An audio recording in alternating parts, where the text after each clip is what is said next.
If you think pineapple on pizza is Italian food, you're wrong, and it's actually a crime in Italy. Okay, it's not literally a crime, but putting pineapple on pizza in Italy is basically cultural offense. In this video, we're talking things you think are Italian, but actually aren't.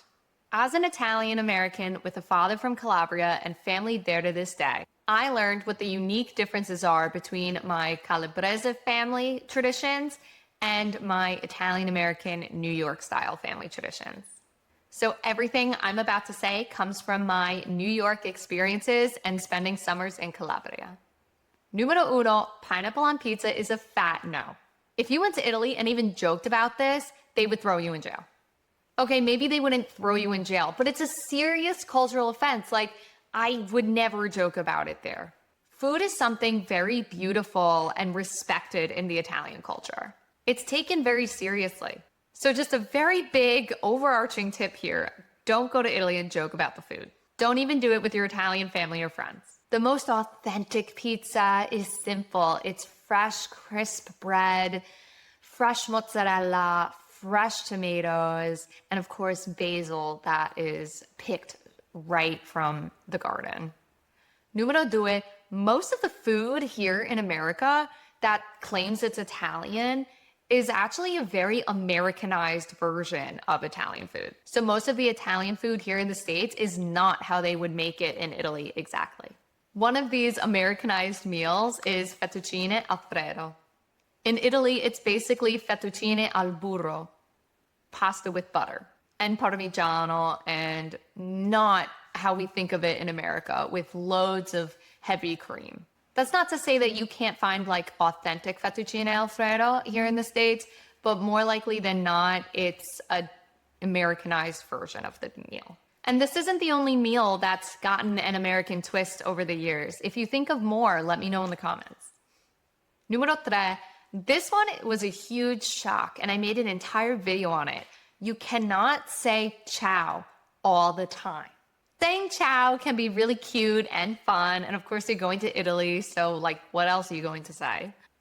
But it's a really informal way of greeting somebody. It's reserved for family, friends, people you know.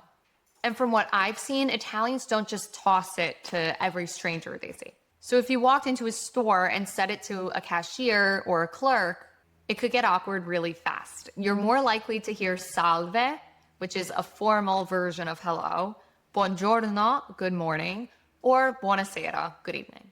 I have an entire video on when to say ciao and when not to say ciao. So if that's something that you feel like you would love to have, then check it out. I'll leave the link below.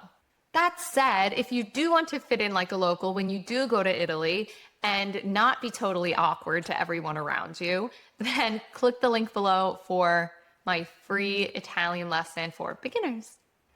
Because nothing ruins a trip faster than saying the wrong things and have everybody stare at you. And I'm sure a lot of you know exactly what I'm talking about. It's not a fun experience. Numero cuatro, the huge pasta dishes that you see in the movies and on TV, that's not a main meal in Italy, at least in my experience. Italians don't always eat pasta or pasta and pizza, okay?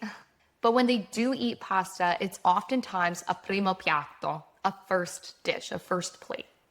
It's what we would call a first course. And it's never this like giant heaping bowl of spaghetti you see in the movies. Or oftentimes a lot of American restaurants will have this giant thing of pasta and that's your main dish. The main event or the secondo is usually your meat or your fish. It's where that big portion actually comes in. Now, of course, this is my experience in Italy and from what I know from my father being from Calabria. Growing up, my father would always have pasta on the side and it would always be smaller than the fish, which being from Calabria, that's a very Mediterranean meal. That said, if you're out and about in Italy, you could find a big pasta dish. Just don't expect it to be the main centerpiece meal of a formal dinner. Numero cinque, garlic bread. Garlic bread in the States is so different than garlic bread in Italy. Personally, I've never loved the American version of garlic bread. because I've always seen it as these small round rolls drenched in garlicky olive oil or even butter and cheese. But most Americans love it, and that's how it's made in a lot of the local pizzerias. It might be different and more authentic in other parts of the US, so let me know in the comments if your local place makes them in a better way. But when I go to Italy, we usually get fresh baked bread, like from that day, sliced by hand, plain with a drizzle of olive oil, or sometimes they even leave it up to you, and maybe a little bruschetta on the side. So again, some Italian food we have here in the States really has an American spin to it. And it's not the exact same in Italy. I love making videos on Italian and Italian American culture. So if you enjoy this, you'll also love this video right here on whether Italian Americans are actually Italian or not. A presto, ciao!